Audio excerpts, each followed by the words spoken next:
ఒకప్పుడు భూమి మీద ఉన్న మహర్షులు ఒక పెద్ద యజ్ఞం చేయాలని నిర్ణయించారు. ఆ యజ్ఞం ద్వారా కలియుగాన్ని రక్షించగలిగే గొప్ప దేవుడిని పిలవాలనుకున్నారు.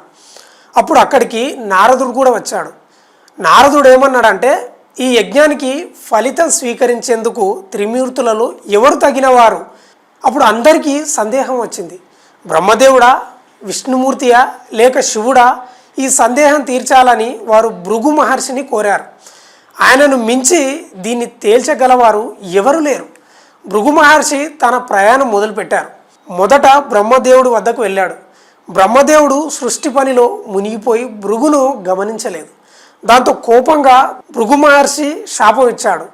భూమిపై నీకు పూజలు ఉండవు. తర్వాత శివుడి వద్దకు వెళ్ళాడు. శివుడు తాండవ నృత్యంలో ఉన్నాడు.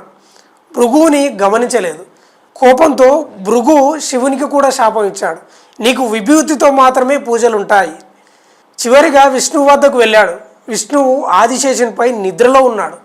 పిలిచినా స్పందించలేదు.